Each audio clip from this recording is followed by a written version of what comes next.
अंदाज है और सबसे बड़ी बात है ओए लक्की लक्की को हम भूल नहीं सकते। और सर आपको तो मैं बिल्कुल नहीं भूल सकती। पहली बात तो ये कि आप लिखते इतना अच्छा और ऊपर से आप एक्टिंग करते इतनी बढ़िया है, सोने पे सुहागा है आप। तो आपके जो दो टैलेंट है, आपको अपना टैलेंट कौन सा सबसे पहले ये पसंद है वो बताइए।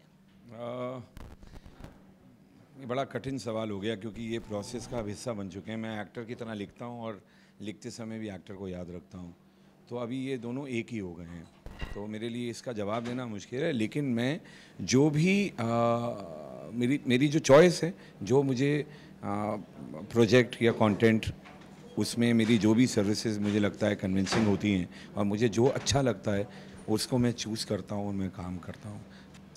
इनके लिए दोनों एक चीज़ है, पर मेरे लिए एक बिल्कुल नहीं है। मुझे इनके लिखने से ज़्यादा इनकी एक्टिंग बहुत ही ज़्यादा पसंद है। आप बताइए, बीइंग अ डायरेक्टर आपको देख के लगता नहीं है, क्योंकि डायरेक्टर ना बहुत बड़े होते हैं, वाइट बाल हो जाते हैं एकदम से। तो अभी डायरेक्टर लगता हूँ। आप डायरेक्टर लगते हैं। आप मुझे बताइए कि आपने ओए लक्की लक्की, अभय और इनकी जो केमिस्ट्री थी बहुत पसंद की लोगों ने, तो आपको लगता है कि एक के बाद जब दूसरी फिल्म आती है नानू की जानू आपकी, तो जिम्मेदारी का बोझ बढ़ जाता है? बिल्कुल बिल्कुल सही कहा आपने कि जिम्मेदारी बढ़ जाती है। और वहाँ पर मेरी रिस्पॉन्सिबिलिटीज़ हालांकि बिल्कुल अलग थी, क्योंकि मैं असिस्टेंट डायरेक्टर था उस फिल्म के अंदर। तो उस फिल्म को देखने का और उसमें काम करने का नज़रिया बिल्कुल अलग था। और अभी मैं क्योंकि इस फिल्म को डायरेक्ट कर रहा हूँ, तो थोड़ा सा नज़रिया अलग हो जाता है। वही फ्लेवर, वही जादू जो उस टाइम क्रिएट हुआ था, वो एक बार फिर करें, लेकिन थोड़ा सा अलग अंदाज में। अच्छा, प्रोमो में हमने देखा कि डायरेक्टर साहब ने आपको उल्टा लटकाया हुआ है, तो सच में उल्टा लटकाया था कि ग्राफिक्स यूज किए थे? दिमाग आपका नीचे आया था? बिल्कुल सच में उल्टा लटकाया था। और लेकिन उसको बहुत संभाल के किया जाता है, लेकिन जितना मर्जी संभालो आपको ऐसा लगता है कि अभी रस्सी टूटी है ना, और आप सर के बल नीचे गिरे और दी हैंड। इसमें जो जानू थी उनको देख के डी एंड हुआ था कि इन्होंने जो आपसे दाव पे चपनाए थे उसको देख के डी एंड लग रहा था मूवी में? हमने तो जानू को देखा, भूतनी समझा, भूतनी, उसके लिए डरते रहे। वो कितना मुश्किल था, मतलब इतनी सुंदर लड़की, ठीक है, उसको देख के डरने की एक्टिंग करनी है। कभी होता है ऐसा? नहीं होता है। लेकिन भूतनी हमेशा डरावनी होती है। हाँ हाँ, वो है डरावनी, सब कुछ है, लेकिन कहीं ना कहीं हम जानते हैं कि यार ये पत्रलेखा है, इतनी सुंदर लड़की है, और उसको देख के मतलब जो है आप डरने के रिएक्शन दो। ये है कि मतलब जलेबी पड़ी हुई है सामने या बिरयानी पड़ी, आप कह रहे हो नहीं खानी है, यार मतलब ऐसे थोड़ा होता है। कि आपने फिल्म लिखी भी, आपने एक्टिंग भी की, तो जब पूरी फिल्म जैसे घूम रही होगी तो आपको लग रहा है अभी एंड तो यही होने वाला है जो मैंने लिखा है। आपने कभी फिल्म बनाते हुए सोचा कि चलो मैं एंड थोड़ा बदल देता हूँ, डायरेक्टर को भी परेशान करे, तो एंड मौके बोलता हूँ नहीं नहीं हम एंड ऐसे नहीं ऐसे करेंगे? ऐसा हुआ कभी शूटिंग के दौरान? नहीं, ऐसा कुछ नहीं हुआ, लेकिन हमने सीक्वल सोचने की प्रोसेस शुरू कर दी। हम थोड़े ओवर एम्बिशियस हो गए। अभी ने डाटा भी, पागल हो गए हो यार, पहले एक फिल्म को अच्छे से दिखाने दो, अच्छा समझने दो ऑडियंस को, फिर करेंगे। पर हमारे वो जो घोड़े होते हैं ना थॉट प्रोसेस के, वो दौड़ने लगे। तो एंड तो हमने वही रखा, क्योंकि एंड एक्चुअली इसका एक जगह है और वहीं हो सकता है। एंड में सस्पेंस बना हुआ है।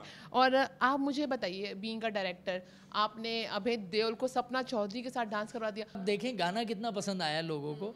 और एक्चुअली मैंने यूट्यूब पर भी कमेंट्स पढ़े, तो उसमें एवरीबडी नोज कि सपना चौधरी बहुत कमाल की डांसर है, लेकिन वहाँ लिखा हुआ था कि हम सब जानते हैं कि सपना चौधरी बहुत कमाल की डांसर है, लेकिन इस गाने का हाईलाइट अभय देओल है। इस तरीके से आज तक अभय देओल को डांस करते हुए देखा ही नहीं है किसी ने। हम तो एक ठुमके के लिए तरस गए, एक नहीं मिला ठुमका। अब मैं आपको वही सॉन्ग दिखाती हूँ, क्योंकि ये नीचे खड़े हुए हैं और अभय ऊपर है। फिलहाल सॉन्ग देखिए, फिर मैं बताती हूँ सॉन्ग के पीछे केमिस्ट्री क्या है। आप मुझे बताइए, मतलब ये नीचे खड़े हुए हैं और अभय को आप डांस करवा रहे हैं, कितनी नाइंसाफी इनके साथ? पहले तो मुझे ये बताइए। नहीं, कोई नाइंसाफ़ी नहीं है, एक्चुअली कैरेक्टर की रिक्वायरमेंट है, क्योंकि जिस तरीके का ये डब्बू का कैरेक्टर प्ले कर रहे हैं उसमें वो ऊपर नहीं जा सकता है, और क्योंकि वहाँ पर नानू है उस टाइम पर, तो वो कैरेक्टर की रिक्वायरमेंट थी। कैरेक्टर की रिक्वायरमेंट थी। मैं बताता हूँ, मैं शूटिंग कर रहा था एक और फिल्म की, बिजी एक्टर टाइप्स, ठीक है, 2 दिन सॉन्ग का शूट होना था, एक दिन मैं आ नहीं पाया, और जब मैं आ नहीं पाया तो मैं स्टेज पे कैसे आता? कर रहा था भाई, आपके अनप्रोफेशनलिज्म को बचाने की कोशिश कर रहा था। ना ना ना भाई वो थे हमारे नहीं, साथ। पर मेरे गलत लिए है गलत है गलत है भाई। डायरेक्टर भाई, नहीं नहीं नहीं, डायरेक्टर ने गलत किया है। बेवक्त की बारिश आ गई थी, दिन एक था, शूटिंग ज़रूरी थी दोनों फिल्मों की, तो दोनों ही डायरेक्टर्स को मैंने सामने रखकर बोला।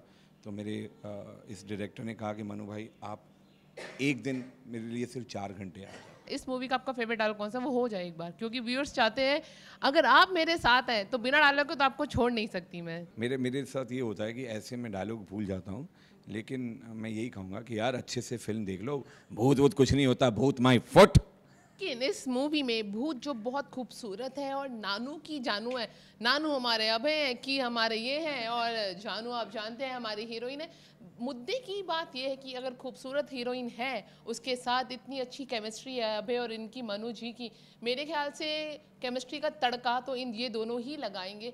लेकिन उससे भी बड़ी बात है कि आप अपनी जेब से पैसे खर्च करेंगे ना, तो मेरे साथ जो डायरेक्टर खड़े हैं ये सीक्वेंस 2 भी बनाने वाले हैं। तो अगर आपको दूसरे का वेट है और इंतज़ार करना चाहते हैं कि दूसरी भी आपके सामने आए, तो पहला मस्ट वॉच ज़रूर बनता है। जाइए अपने नज़दीकी सिनेमाघर में 20 अप्रैल को। कैमरामैन गौतम के साथ जसप्रीत सिंह, मीडिया दिल्ली।